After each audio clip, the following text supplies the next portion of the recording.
Ang ating araling tatalakayin ngayon ay tungkol po sa ilang mga tagubilin ni Apostol Pablo kay Timoteo, ang mga tagubilin sa iglesia. Ito ay tumatalakay sa ilang mga mahalagang aspeto ng pamamahala, mahalagang aspeto ng pangangasiwa at pakikipag-ugnayan o relasyon sa loob ng iglesia o local church. And bagamat ang babasahin natin mga talata ay personal na sulat o kaya personal na tagubilin ni Pablo kay Timoteo, magagamit din po natin ito bilang atin namang gabay sa pangangasiwa, sa pamamahala, sa pakikitungo natin sa iglesia. At sa daloy po ng ating pag-aaralan ngayon, nais ko pong mabigyang pansin natin yung kahalagahan ng pagiging aktibong bahagi ng isang local church. Alam po natin at itinuturo sa atin ng Biblia na hindi ang pagiging kasapi ang magiging daan upang tayo po ay magtamo ng kaligtasan, kundi ang pananampalataya kay Jesus. Yun pa din po at yun lamang ang tanging daan upang tayo po ay maligtas, ang pananampalataya kay Jesus. Pero bunga ng ating pananampalataya ay isang resulta ng pagkakaroon natin pananampalataya ay ang pagiging aktibo at masiglang bahagi ng isang iglesia. Kaya kung kayo po ay bahagi ng kalipunang ito, ingatan natin ito. Pangasiwaan natin ito ng mabuti, paunlarin pa natin, pasiglahin pa natin, pagyamanin pa natin ito. At kung kayo naman po ay bahagi ng ibang church at nakikita nyo naman po, natitiyak nyo naman po na ang aral ay nakabatay sa Biblia, pangalagaan din po ninyo iyan. Pangasiwaan ng mabuti at ingatan din po ninyo iyan. And kung kayo naman po ay wala pang kinabibilangang local church sa ngayon, welcome po kayo dito sa ating kalipunan. Handa po kami na kayo po ay tulungan, handa po kami na kayo ay samahan hanggang sa matagpuan po ninyo ang iglesia lokal na maaari ninyong kabilangan. Na tayo po bilang mga Kristiyano, bilang mga mananampalataya ay nararapat na kabilang sa isang komunidad o kabilang po sa isang kapatiran, magkakapatid sa Panginoon na may pagpapahalaga, na meron po pagmamalasakit sa isa't isa, sa physical man yan, lalong-lalo na sa spiritual na kalagayan. Tatalakayin po sa sulat ni Pablo kay Timoteo kung ano yung mga tungkulin. Ipapaalala, ituturo niya sa atin, ano ba yung mga gampanin natin bilang mga mananampalataya sa loob ng isang iglesia. So, munting paalala po mula sa kapatid, patungo sa lahat ng kapatid. Ito yung gentle reminder. Kung ikaw po ay elder, kung ikaw po ay ministry leader, gampanan po natin ng may kapakumbabaan yung ating mga tungkulin. Magsumika pa po sa pangangasiwa sa bawat lokal. At kung ikaw naman po ay membro ng isang local church, magpasakop po tayo, magtiwala po tayo at magpasakop ng may paggalang sa mga namiminuno, sa mga nangunguna sa atin. At gampanan din po natin yung ating mga tungkulin sa pagpapatibay, hindi lang ng ating sariling pananampalataya, kundi maging pananampalataya ng iba. So para sa ating lahat po, ang paalala, magpatuloy tayong isabuhay yung mga katuruan at ihanay natin yung ating pamumuhay at nilalaman ng ating isip sa kung ano ang salita ng Diyos. Atin pong pagbulay-bulayan ang mensahe ng Diyos sa pamamagitan ng banal na kasulatan para sa atin ngayon. Bago po natin basahin ang mga talata, ang version po ng Biblia na ating gagamitin, sa Tagalog po ay ang Bagong ang Biblia. Sa English po ay New King James Version. Mula po ito sa sulat ni Pablo kay Timoteo, and by dalawang sulat po na sa bahagi ng New Testament, si Apostle Paul kay Timoteo. At si Timoteo po ay madalas na itinuturing bilang isang halimbawa ng kabataan na may matibay, may masigla na pananampalataya at paglilingkod sa Diyos. Si Timoteo po ay isa sa mga pinakamalapit na kasama ni Apostol Pablo at kilala siya sa kanyang gawain bilang ministro sa isang iglesia sa Efeso. Narito po ang ilang mga punto o mahalagang aspeto ng pamamahala at pangangasiwa ng iglesia na ating tatalakayin mula sa pangunahing talata sa sulat ni Pablo sa unang Timoteo sa chapter 5 verse 1 hanggang 16 po ang ating mga pangunahing talata. Ito po ang ilang mga punto. Una, pagtrato sa mga matatanda at kabataan. Kalawa, pagtulong sa mga tunay na balo. At yung pangatlo po ay pagsasaalang-alang ng mga mananampalataya sa pagtulong sa kanilang kaanak at sa mga matatanda. Muli po, sa mga puntong ito, meron tayong tungkulin. Pinapakita sa atin dito na meron tayong gampanin para sa ating kapwa mananampalataya. Ang araling ito at mga puntong ito ay nagbibigay din sa tamang pag-uugali at tamang pamamahala sa mga ugnayan sa loob ng local church. Sa kabuuan, ito ay naglalayong itaguyod yung kaayusan. Naglalayong itaguyod ang mga puntong ito, yung pagkakaroon ng at papanatili ng paggalang sa bawat isa at pagmamalasakit, lalong-lalo na sa mga nangangailangan. Isa-isahin po natin ang mga puntong ito. Una po, pagtrato sa mga matatanda at kabataan. Yan yung makikita natin na nilalaman ng unang bahagi sa sulat na ito ni Timoteo sa chapter 5. Yung kaparaanan ng tamang pagtrato sa mga matatanda at maging sa mga kabataan. Basahin po natin ang verse 1. Huwag mong pagsabihan na may kagaspangan ang nakatatandang lalaki. Sinasabi dito ni Pablo, yung paggalang dapat ipakita, dapat yang ipadama sa mga nakatatanda. Yung salita pong may kagaspangan, maihahalin tulad natin yan sa panahon ngayon ng mga bastos na pananalita, o kaya mga pagmumura, o kaya yung pagsasalita na nakakasakit ng damdamin. Yang mga yan po ay hindi dapat masumpungan sa mga mananampalataya. Lalong-lalo na po sa pag-ugnay natin sa ating kapwa, sa mga nakatatanda sa atin. Sabi dito, do not rebuke an older man. Manatiling mahinahong pagsabihan. Kung kinakailangan na tayo ay may papayuhan, may pagsasabihan na nakakaedad sa atin, ang paalala, manatiling mahinahon. Tratuhin ng may respeto. Nakatatandang lalaki o nakatatandang babae man yan, tratuhing may respeto. Kaya sabi dito, kundi, wag daw po may kagaspangan, no? Kundi pakiusapan mo siyang tulad sa isang ama. Pakitunguhan na may lubos na paggalang kung paano mo iginagalang at pinakitutunguhang mabuti ang iyong ama. Pinapayo dito ni Pablo na sa halip na pagsabihan ng may kagaspangan o pagsalitaan ng nakasasakit, na sitahin ng may galit, ang pakikitungo ay dapat merong respeto, merong pagkilala sa karanasan at karunungan ng nakatatanda. Kung paano mabuting pinakikitunguhan ang isang ama. So yan po, yung paalala dito para sa mga nakatatandang lalaki. At para naman sa mga kabataan, particular sa kabataang lalaki, sabi dito, sa mga kabataang lalaki na tulad sa mga kapatid.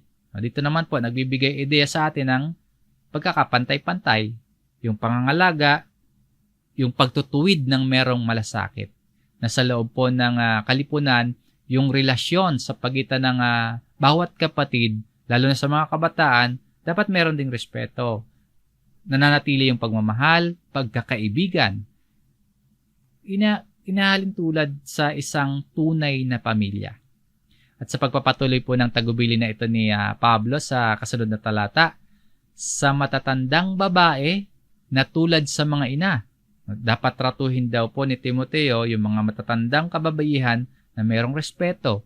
Tratuhin nilang may karangalan. Tratuhin nila kung paano nila mabuting tinatrato yung kanilang sariling ina. Nangangahulugan po ito na dapat iginagalang, dapat merong pagmamalasakit ang pakikitungo sa matatandang babae. Ibig sabihin, para sa mga older women sa loob ng church, dapat silang pahalagahan ng pagtrato gaya ng isang mabuting anak sa kanyang ina. Yung pakikitungo sa kanila sa mga older women ay dapat puno ng malasakit, merong pagmamahal, merong paggalang. Kasi po, yung mga ina or itinuturing po nating ang ina ay simbolo ng karanasan, ng pagpapakumbaba at ng karunungan. So dapat ganyan itrato yung mga nakatatandang babae. At para naman sa mga kabataang babae, sabi dito, at sa mga kabataang babae na tulad sa mga kapatid na babae na may buong kalinisan. Yung kabataang kababaihan naman dapat ituring na parang sariling kapatid. Pakikitungo sa kanila dapat puno ng kalinisan at karangalan. Ibig sabihin, walang bahid ng malaswang pag-iisip, walang bahid ng masamang intention or kaya masamang motibo, kundi merong respeto, merong proteksyon, merong pagmamalasakit din tulad sa pag-aalaga sa isang tunay na kapatid. Yung pagdidiin dito ni Pablo pa nga, merong buong kalinisan. Yung kung itatrato yung kapatid na babae with all purity, ipinapahiwatig nito yung pangangailangan ng mabuting integridad sa pakikitungo sa mga nakababatang babae. Yung dapat walang immoralidad dapat walang hindi wastong pagnanasa, dapat wala nun. So sa kabuuan po ng mga talatang ating binasa sa verse 1 at dito sa verse 2, mahalaga yung paggamit ng maingat na pananalita para mapanatili natin yung magandang relasyon, magandang ugnayan sa loob ng church. Tulad ng pagturing natin sa loob ng ating pamilya. Pakikipag-usap sa mga nakatatandang lalaki bilang ating ama, sa nakatatandang babae naman bilang tulad sa ating ina. Sa mga kabataan, lalaki at babae, bilang ating mga kapatid. So sa loob po ng kalipunan, dapat nakikita yung respeto sa bawat isa sa paraang may pagkakapantay-pantay, kung paano natin pinangangasiwaan at nakikitungo tayo sa loob ng isang mabuting pamilya. Sa matatanda nga po, pinapakita yung paggalang at pagmamalasakit, at sa mga kabataan naman, lalo na sa mga kabataang babae, yung pagpapakita ng pagprotekta at malinis na intention. So, pinapakita sa atin ng mga talatang yan kung paano natin dapat tratuhin yung mga nakatatanda sa atin at yung mga kabataan. At sa pagpapatuloy po ni Pablo, meron din siyang particular na instructions para sa mga balo naman. So matapos niyang talakayin yung mga nakatatandang babae at lalaki at yung mga kabataan, bigyang pansin po natin yung mga payo dito ni Pablo at ating alamin yung maaring ilang nakakaligtaan kasi natin kung paano pa dapat tamang itrato yung mga nakatatandang balo naman. Yung mga lolo, yung mga lola natin, lalo na yung mga balo. At lalo na yung mga nalalagay sa mahirap na kalagayan. Ito yung kalawang punto ng ating aralin, pagtulong sa mga tunay na balo. Sinasabi po sa verse 3, parangalan mo ang mga babaeng balo na tunay na balo. O tila nagbibigay na ng utos dito si Apostle Paul, no? Parangalan mo ang babaeng balo na tunay na balo. Yung salitang parangalan po, nangangahulugan niya na bigyan ng respeto, bigyan ng pagpapahalaga, at bigyan ng suporta yung mga babaeng balo, lalo na yung mga tunay na nangangailangan. Sa konteksto po ng mga balo nung panahong yan, kung ihahambing sa panahon natin ngayon, may pagkakaiba na. Actually, malaki na yung pagkakaiba. Yung mga matatandang babaeng balo noon, sila yung kadalasang walang kakayang maghanap buhay o kaya talagang wala nang kaagapay sa buhay. Kaya ang turing sa kanila, marurupok, mahihina.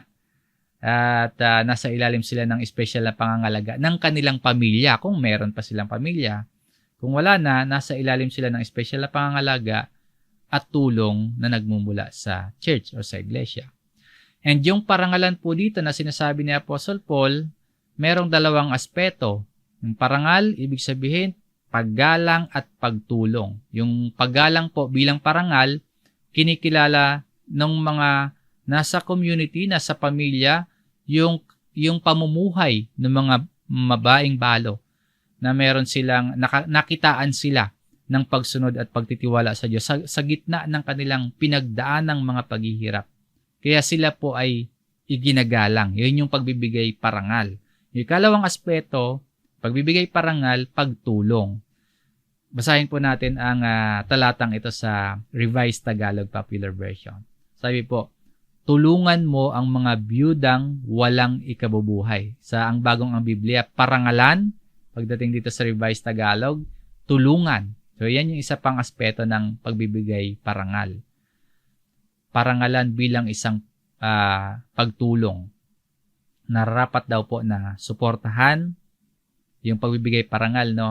Suportahan sa pisikal, sa pinansyal, o material na pangangailangan, yung mga babaeng balo.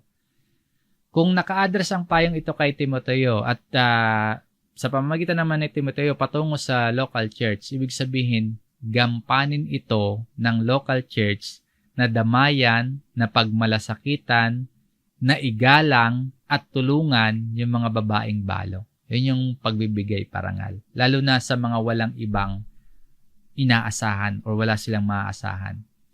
Yung pagpaparangal sa biyudang walang ikabubuhay ay pagpapakita po ng malasakit sa kapwa, respeto, tulong at suporta. Alinsunod po yung mga tulong na yon, yung mga suporta na yon sa prinsipyo ng pagmamahal sa kapwa mananampalataya. Pagtulong lalo na sa mga tunay na nangangailangan, yung mga walang ikabubuhay. Sila yung really widows, sila yung mga itinuturing na tunay na balo. Sila yung mga nararapat na tulungan. Kung wala silang pamilya, nararapat tulungan ng iglesia.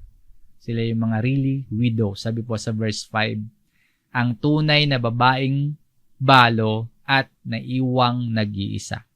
Sinasabi dito ni Pablo, yung tutulungan, ito, yung really widow and left alone. Ibig sabihin, walang kamag-anak, wala nang kasama sa buhay, namumuhay mag-isa, nasa paghihirap pa, o kaya hindi sumasapat yung mga ikabubuhay. Yan yung tunay na babaeng balo. At ang sabi pa po dito, ay umaasa sa Diyos. Yung mga tunay na balo, inilalarawan bilang mga babaeng buo ang tiwala at buo ang pag-asa sa Diyos. Wala silang ibang mapagkukunan ng suporta, kaya sila nakadepende sa kabutihan ng Diyos sa kanila. Sa kanilang paghihirap, lumalapit sila sa Diyos, umaasa sila, ang Diyos ang kanilang inaasahang tagapagbigay at tagapagligtas. At sabi pa dito, at nagpapatuloy sa mga pagdaing at mga panalangin gabit araw. So dito naman sinasabi na yung tunay na balo ay yung pamumuhay na kasentro sa matapat na panalangin. Nagpapatuloy sa mga pagdaing at mga panalangin. Yung pagdaing maaaring tumutukoy sa kanilang pagsusumamo. Yung pagsamo ng mga balo, pagsamo nila sa Diyos na humingi ng kanyang awa at tulong. Kasi pag iisipin nga natin yung context ng babaeng balo ng panahon na yan, sila talaga yung mga mahihina o marupok sa community. Kaya yung kanilang pagsamo, no, yung pagdaing, yung kanilang pananampalataya ay pinapakita sa kanilang pananalangin na hindi sila humihinto gabit araw. Ay kahit na nakakaranas sila ng paghihirap, na dumaraan sila sa kahirapan, hindi sila, nagpapatuloy sila sa pag-asa sa Diyos. Mahalagang tandaan natin itong katangiang ito mga kapatid, no? Umasa sa Diyos at nagpapatuloy sa mga pagdaing at mga panalangin gabit araw. Yan yung tunay na babaeng balo. At ang kasunod na kalagayan pa ng tunay na babaeng balo na tutulungan ng church, sa verse 9, ang mababasa natin ay ganito, isama sa talaan ang babaeng balo kung siya ay 60 taong gulang pataas. So ito pa yung dapat na isama sa talaan na dapat tulungan ng church. Noon pa man pala, yung edad na ito, yung 60 o senior citizen sa panahon natin ngayon, itinuturing ng isang panahon, yung may 60 taong gulang pataas, kung kailan ang isang tao ay hindi na kayang maghanap buhay o kaya mag-asawang muli, mahihirapan na. Kaya nangangailangan na sila ng tulong, particular po dito sa talatang ito, tulong mula sa church. Kung qualified, kung maisasama sila sa talaan sa kanilang talaan ng pagiging babaeng tunay na babaeng balo. Sa panahon natin ngayon, sila yung mga walang hanap buhay. Ito yung mga babae, yung mga tunay na babaeng balo, no? May edad na 60 pataas, walang hanap buhay, walang mga pensions, talagang kinakapos para mamuhay ng matiwasay. Kinukulang sa pagkain, no? Pag nagkakasakit, walang hirap magpa-doktor, walang pambili ng gamot, yung mga ganon. At ayon pa kay Pablo, hindi lamang po iyan yung pamantayan para maisama sa talaan ng mga dapat tulungan. So, natalakay na natin yung mga mga pamantayan kung paano dapat isama sa talaan. Pero hindi lamang po yan. Sabi pa dito, at naging asawa ng iisang lalaki. So, isa pang kwalifikasyon, yung pagiging tapat na asawa ng balo sa kanyang asawa. Ang parirala po na naging asawa ng iisang lalaki, ay maaaring tumutukoy sa yung babae na ito na naging tapat sa kanyang asawa habang siya ay nabubuhay pa, yung asawa niya. So, tanda po yan ng moralidad, pagkakaroon ng pagiging matuwid na pananaw ng babaeng balo. Sa context po na ito, yung pagiging tapat sa isang asawa, sumisimbolo po sa pagkakaroon ng mabuting integridad at pagiging mabuting halimbawa sa loob ng kalipunan nung babaeng balo na ito. So, nagkaedad siya sa loob ng kalipunan na meron siyang mabuting integridad. Meron siyang pamumuhay o namuhay siya na merong moralidad. At sa pagpapatuloy po ni Pablo sa verse 10, na may mabuting patotoo tungkol sa mabubuting gawa. Ano ba yung katangian ng mabuting balo na dapat tulungan? Sabi pa dito, may mabuting reputasyon sa kanyang pamumuhay at kilala sa komunidad, kilala sa church, sa kanyang mabubuting gawa. Kilala sa kabutihan at naging mabuting ehemplo sa iba. Ano pa? Na siya'y nagpalaki ng mga anak. Ibig sabihin, hindi nagpabaya sa pag-aaruga, sa pagpapalaki sa mga anak, o masasabing naging isang responsableng ina or magulang. Nagtaguyod sa mga anak sa mabuti at sa tamang paraan ng pagtataguyod. Nakapagpakita ng malasakit at mabuting responsibilidad sa pamilya. Yan po yung yung mga kwalifikasyon. At sa kasunod pa, na siya'y nagpatuloy ng mga panauhin sa kanyang tahanan. So, nakitaan din po yon siya, yung babaeng balo, ng pagiging bukas palad at mapagbigay. Sa kultura nila noon at sa panahon natin ngayon, yung pagpapatuloy at pagtanggap sa mga panauhin, lalo na sa mga nangangailangan, isang mahalagang aspeto ng pagiging mabuting tao yan at mabuting Kristiyano. At sa kasunod pa, sinasabi ni Apostle Paul, naghugas ng mga paa ng mga banal. Sa kultura nila noon, yung ganitong gawain ng paghugas ng paa, simbolo yan ng pagpapakumbaba at paglilingkod. Ibig sabihin din po nito, nasa ministry, nasa gawaing paglilingkod. Maihahalin tulad po natin yan sa pagiging aktibo sa local church. So, yung balo na naglilingkod sa ganitong paraan, nagpapakita ng kanyang pagiging masunurin sa aral ni Kristo. At sa kasunod po, dumamay sa mga naghihirap. Sa kanila, na sa sariling kalagayan nila, nakakapagpakita pa sila ng pagdamay sa katulad din nila na nasa kagipitan o paghihirap. So, pinapakita nito na yung pagmamalasakit sa kapwa at handang tumulong sa mga nangangailangan, mahalagang prinsipyo yan ng Kristiyanong pananampalataya na dapat nakikita sa mga mananampalataya habang tumatagal sa pananampalataya at pagsasabuhay ng pananampalataya. Ano pa po? At itinalaga niya ang sarili sa paggawa ng mabuti sa lahat ng paraan. Yung balo dapat na kilala sa kanyang patuloy at buong pusong paggawa ng mabuti sa maraming pagkakataon sa lahat ng paraan. Ang kanyang buhay po o naging pamumuhay ay isang halimbawa ng kabutihan at paglilingkod sa iba na nagpakita ng dedikasyon at pagmamahal sa Diyos at pagmamalasakit sa kapwa. May malinis na paraan ng pamumuhay at namumuhay ng may kabanalan. So, madaling matandaan, no? Kasi pag balo ka na 60-year-old ka na pataas, pero ito yung mga qualifications pa na sinasabi dito ni Apostle Paul na dapat isama sa talaan. So, matapos yung mga tagubilin na yan, ang kasunod na paalala ni Pablo, huwag namang isama sa tala yung mga hindi tunay na balo. Sabi po dito na huwag isama sa tala Sino-sino ba itong mga hindi tunay na balo? Yung wag isama sa listahan ng mga tunay na balo. Sa verse 6, subalit ang nabubuhay sa mga kalayawan, ito yung mga hindi tunay na balo. No? Widow sila, pero ito yung kanilang pamumuhay. Isang balo na inuuna yung personal pleasure o yung layaw ng mundo sa halip na spiritual na mga bagay. Hindi sila isasama sa talaan ng mga tunay na balo. Ito yung mga nakatuon lamang sa makamundong pangangailangan. Yung karangyaan, kasiyahan, doon lang sila nakafocus. Hindi na sila nagbibigay pansin sa mga utos ng Diyos. Hindi na sila nagbibigay pansin sa pamumuhay ng may kabanalan. Kaya mahalaga po yung disiplina sa sarili, no? Habang bata pa tayo, nagkakaasawa, habang tumatagal sa pananampalataya at komunidad ng mga mananampalataya, mahalaga po yung disiplina at mahalaga po yung paalala din ng mga kapatid para hindi tayo mahulog sa ganito. Habang nagkakaedad tayo, hindi tayo mahulog sa pamumuhay sa mga kalayawan. At sabi pa, bagamat buhay, ay patay. Ang ibig sabihin nito, buhay sa physical na aspeto, pero dahil namumuhay sa kalayawan, ang turing po ay patay sa spiritual.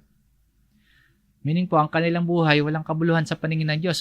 Kapag buhay tayo ngayon, tapos tingin ng Diyos ay patay, halos wala na talagang kabuluhan yun, yung buhay natin. Kapag nakatuon yon sa mga bagay na pansamantala at mga makasarili, mga namumuhay sa kalayawan at kasalanan, yun, buhay tayo, pero patay tayo sa paningin ng Diyos. Yung spiritual na kamatayan, nangangahulugan po yan na walang tunay na buhay kay Kristo. Huwag daw silang isama yung mga yan. Hindi sila mga tunay na balo. Sino pa? Ngunit huwag mong itala ang mga nakababatang babaeng balo. No, hindi pa ito mga seniors. So, 59 pababa yung kanilang edad. Hindi sila isinasama sa talaan. Bakit daw po? Pwede kasi na malakas pa sila o kaya pang maghanap buhay or sabi dito, sapagkat nang magkaroon sila ng masamang nasa.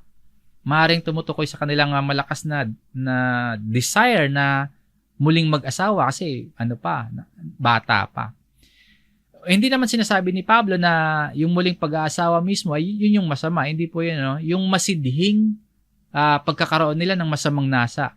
Yun yung masama dahil sa pagkakaroon nila ng masamang nasa, yun naman yung magiging dahilan ng pagkahiwalay nila sa kanilang paglilingkod, sa kanilang pagsunod at pamumuhay kay Kristo, na ayon kay Kristo. So yung masamang nasa, halay, makamundong pagnanasa, maaring mag-akay sa kanila para hindi nila panindigan yung kanilang unang commitment kay Kristo. Lalong na kung meron silang ministry, meron silang paglilingkod. Yung masamang nasa na yun yung mag-aakay sa kanila para talikuran nila yung kanilang pagsunod kay Kristo at paglilingkod kay Kristo. At sabi pa dito, nais nilang mag-asawa. Pinapaliwanag ni Pablo na yung mga nakakabatang balo, hindi sila angkop na bahagi ng listahan. Hindi sila dapat kasama sa talaan na nangangailangan ng tulong at suporta ng church. Kasi meron pa silang posibilidad na mag-asawa muli. Magkakaroon sila ng panibagong kasamang magtataguyod sa kanila. So, hindi sila priority na isama sa talaan. Ano pa yung dahilan kung bakit hindi kasama sa tala yung mga nakakabatang balo, mga nakakabatang babaeng balo? Bukod dito sa verse 11, ang kasunod, dito sa verse 12, kaya't sila'y nagkakaroon ng kahatulan. Yung kahatulan dito, tumutukoy sa spiritual na epekto ng kanilang desisyon na talikuran yung kanilang unang panata. Hindi paghatol ng tao, kundi isang spiritual na paghatol mula sa Diyos.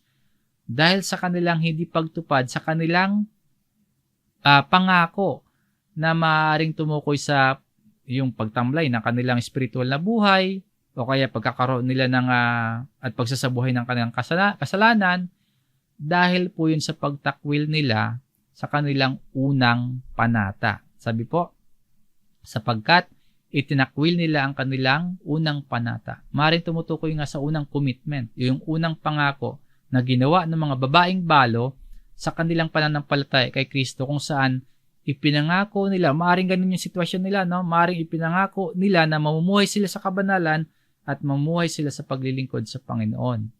Marahil nang maging balo na yung mga tinutukoy diyan, nagkaroon sila ng commitment sa gawain sa local church, sa ministry. Kaya lang dahil sa kanilang pagnanasa na mag-asawang muli, hindi na nila magampanan yung kanilang commitment. Kaya po mahalaga yung panata kay Kristo ay dapat na ituring na seryoso at may katapatan. At ang sabi pa, kaya wag daw silang isama sa talaan ng tutulungan ng church sa verse 13. Bukod dun sa verse 11, verse 12, sabi dito, natututo silang maging mga tamad. Mga ano pa to, mga able pa to, mga kabataang babaeng balo nga lang. Nagpapalipat-lipat sa bahay-bahay at hindi lamang mga tamad, kundi mga tsismosa at mga pakialamera na nagsasalita ng mga bagay na hindi nararapat. So, disqualified talaga sila sa talaan.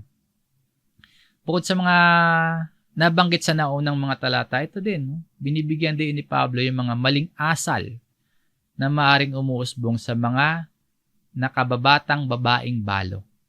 Pagiging tamad, pagpapalipat-lipat sa mga bahay-bahay. Kaya dapat yung integrity, no? Yung pamumuhay ng isang Kristiyano, dapat maging maingat. Yung pagiging tsismosa, pagiging pakialamera, pinapakita po yan bilang mga mapanganib na gawi, mga mapanganib na kaugalian na nagiging sanhi ng pagkalayo mula sa pamumuhay Kristiyano, yung landas na dapat pinapamuhay o nilalakad ng isang Kristiyano. So may warning dito, no? At yung babalang ito, paalala sa mga nakababatang balo. At sa lahat ng mga mananampalataya, na huwag magpabaya sa pamumuhay, kundi maging abala po sa mabubuting gawa at pananatiling tapat sa pananampalataya. Yun yung potential na problemang nakikita ni Pablo. Kaya po nagbigay siya ng practical na payo para sa mga nakababatang balo. Basahin natin yung verse 14. Ito yung practical na payo ni Apostle Paul. Kaya nga, ibig kong magsipag-asawa ang mga batang babaeng balo, mga anak, mamahala ng sambahayan. Huwag magbigay sa kaaway ng anumang kadahilanan ng panlilibak. So, hinikayat ni Pablo yung mga nakababatang balo na mag-asawa muli, magkaanak sila at mag-focus sila sa pamamahala ng kanilang sambahayan. Maaring yung payo na yan, yung practical na payo na yan, yan yung makakatulong sa kanila para magkaroon sila ng responsableng pamumuhay. Iiwasan nila yung mga negatibong asal tulad ng pagiging tsismosa, pagiging pakialamera, at hindi nagbibigay dahilan ng sinasabi ditong anumang kadahilanan ng panlilibak. So, yung payong ito, maaring naglalayon po na mapanatili yung integrity ng tao na yan, ng babaeng balo na yan, at mapanatili po yung magandang patotoo na ipinamuhay ng batang balo na yan. At sa verse 15, sabi pa ni Pablo, sapagkat ang mga iba'y bumaling at sumunod na kay Satanas. Isang malaking babala tungkol sa maaaring mangyari kapag yung isang tao po, tulad ng mga nakababatang babaeng balo, lumalayo sa pananampalataya tapos sumusunod sa mga maling practice ng Kristiyanong pamumuhay. Sinasabi dito na yung ilan sa kanila bumaling na sa kasalanan at aktibo ng sumusunod kay Satanas. Ibig sabihin sila ay spiritual na natalo. Paalala ito sa ating lahat ng mga Kristiyano na manatiling matatag sa ating pananampalataya. Iwasan po yung mga tukso, yung patibong ng kasalanan. At huwag tayong hayaang magamit ng kaaway na yung ating mga kahinaan ay magamit yon para masira yung ating relasyon sa Diyos at yung ating pagsunod sa Diyos. So, yan po yung ikalawang punto ng ating aralin.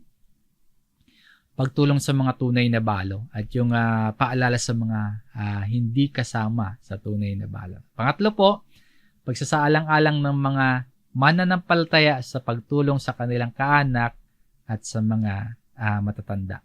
Sa verse 4 ng ating main text, ngunit kung ang sinumang babaeng balo ay may mga anak o mga apo, hayaang matutuhan muna nila ang kanilang banal na tungkulin sa kanilang sariling sambahayan at gantihan ang kanilang mga magulang sapagkat ito'y kaaya-aya sa paningin ng Diyos. Ang talata na ito, nagtuturo tungkol sa responsibilidad ng mga anak at ng mga apo sa kanilang pamilya, lalo na sa kanilang mga magulang o mga balo, yung mga byuda, yung mga widow. Sa pagtulong sa mga babaeng balo o sa mga nakatatanda, bagamat ipinapakita ni Pablo na may responsibilidad yung iglesia, sinasabi naman na pangunahin pa rin itong gampanin ng mga anak o mga apo. Sinasabi dito na kung ang isang babaeng balo ay may anak o may apo, yung mga anak o apo yung dapat na unang matutong gampanan yung kanilang banal na tungkulin sa kanilang sariling sambahayan. Ibig sabihin, responsibilidad ng anak, responsibilidad ng apo na pangalagaan at suportahan yung kanilang mga magulang, lalo na kung sila po, yung parent nila ay naging balo na. Bilang pagbabalik ng utang na loob yun o gantimpala sa kanilang mga magulang na nagpalaki sa kanila, nag-alaga sa kanila, nag-provide sa kanila. Yung ganyang pagkilos po, yung pagtulong ng anak at apo, yung pagtanaw ng utang na loob sa magulang, itinuturing po yan na kaaya-aya o kalugod-lugod sa paningin ng Diyos. Pero siyempre tayo naman po mga magulang, tayo naman pong mga lolo, mga lola, hindi natin dapat yan tinitake advantage, no? Ang payo dito sa mga anak o mga apo. Kaya tayo naman ay mga nakatatanda na, ingatan naman natin yung ating naging pamumuhay habang bata pa. Nabasa natin yung mga qualifications kanina. Pero dito po sa puntong ito, yung pagtulong ng anak at apo, yung pagtanaw ng utang na loob sa mga magulang, itinuturing niya na kalugod-lugod sa paningin ng Diyos. Dahil ipinapakita niya yung pagmamahal, yung respeto, yung pagpapahalaga sa mga lolo, sa mga lola, o sa mga magulang, lalo na sa mga balo. Sa madaling salita po, hinihikayat ng talatang ito yung pagpapakita ng pagmamalasakit sa loob ng pamilya. Bagamat may tungkulin yung church, pero hinihikayat ng talatang ito yung pagpapakita at pagpapadama ng pagmamalasakit sa loob ng pamilya bilang bahagi ng pagsunod sa kalooban ng Diyos. Sa abot ng ating makakaya, tulungan ang ating pamilya. Sa verse 7 po, ang mga bagay na ito'y iutos mo rin naman upang sila'y hindi magkaroon ng kapintasan. And these things command, tumutukoy na yung utos na ito, pagtulong sa kanilang sariling sambahayan, at kabilang nga po dyan yung tanawin, yung utang na loob, yung kanilang, para sa kanilang mga magulang o mga nakatatandang widow. Utos ito para sa mga anak o apo. Para saan?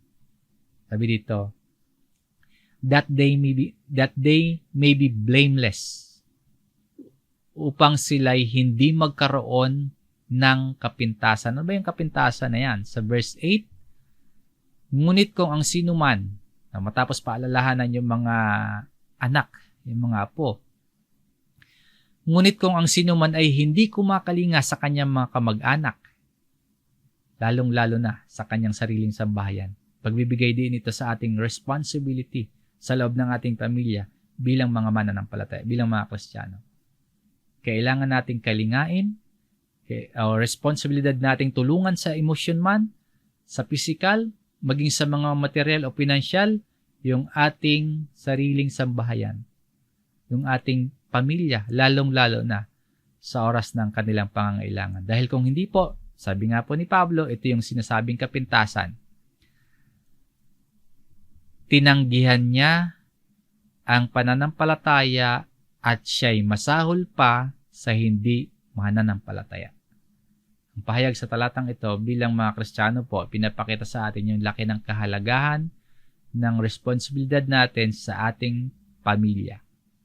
Pinapahiwatig ni Pablo na kahit yung mga hindi Kristiyano, alam po na mahalaga yung pag-aaruga Yung mga hindi Kristiyano, yung walang pananampalataya, alam nila yung kahalagahan ng pagmamahal sa kanilang pamilya.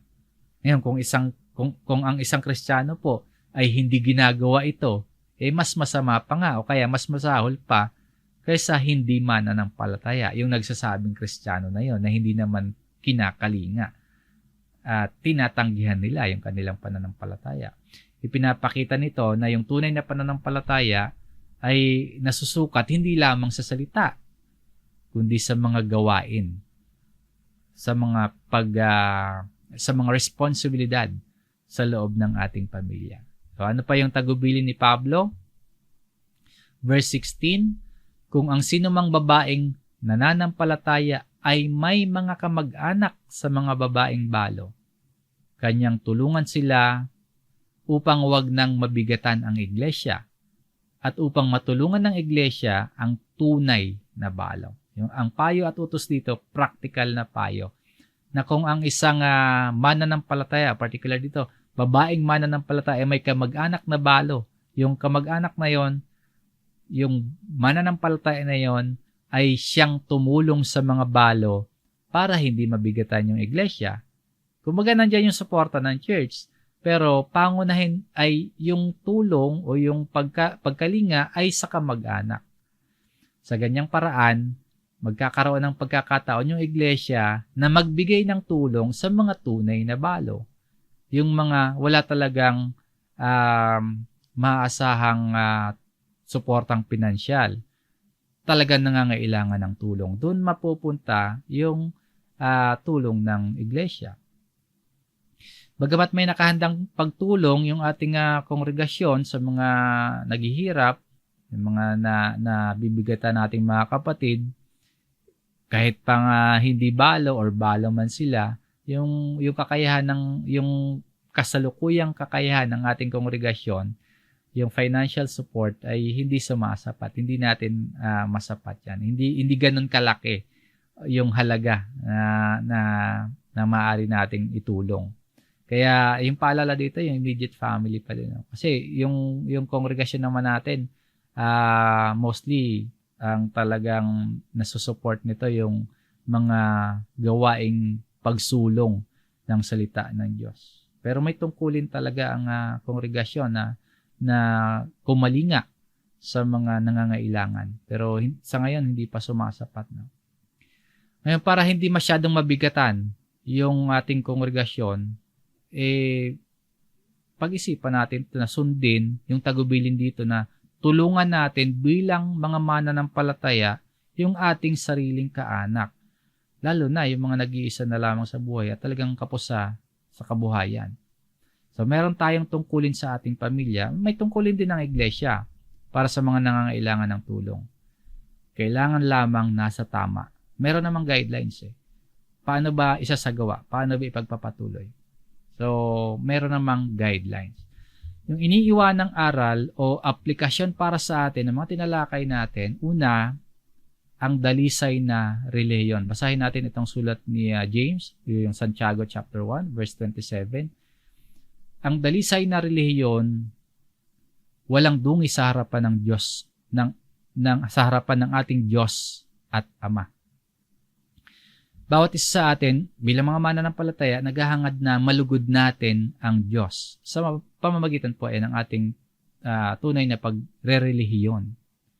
Kung mabigyan ng papuri ang Diyos, hindi yung tao, hindi tayo mismo, hindi tayo yung maitanyag, hindi tayo yung mag-viral, kumbaga, kundi ang Diyos at ang gawa niya, yun yung maitanyag, yun yung mag-viral. Kaya meron tayong tinatawag na pagre-relihiyon. Kaya tayo merong pagre-relihiyon, hindi para tayo yung mabigyan ng glory, no? Kundi sa atin pong tunay na pagre-relihiyon, naghahangad tayo na malugod natin ang Diyos, mabigyan natin ng karangalan at papuri ang Diyos. At yung dalisay na relihiyon sa harapan ng ating Diyos ay ito, dalawin ang mga ulila at mga balo sa kanilang kahirapan at panatilihin ang sarili na hindi nadungisan ng sanlibutan. Yan yung dalisay na relihiyon. Kalinsabay ng ating pagtulong, yung pananatiling yung ating sarili ay panatilihing malinis, panatilihing sumusunod sa mga salita ng Diyos. At syempre, yung ating pagtulong, wag namang nanggaling sa masama na nakakaisip tayo at nakakagawa ng masasama dahil ang purpose natin ay tulungan, lalo na yung pamilya natin. Hindi naman po gano'n. Ang bawat isa sa atin, isabuhay ang ating relihiyon. At ito yung dalisay na relihiyon na sinasabi dito. Dalawin ang mga ulila at mga balo sa kanilang kahirapan at panatilihin ang sarili na hindi nadungisan ng sanlibutan. Ipamuhay ang ating pananampalataya at ipamuhay ng may kapakumbabaan at katapatan ang ating pagsunod sa Diyos.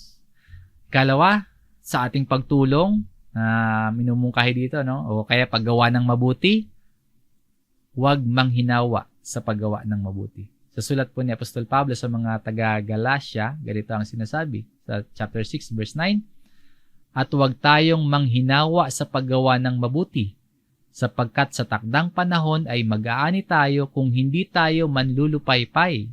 Sa verse 10, kaya't habang may pagkakataon, gumawa tayo ng mabuti sa lahat, lalong-lalo na sa mga kabilang sa sambahayan ng pananampalataya.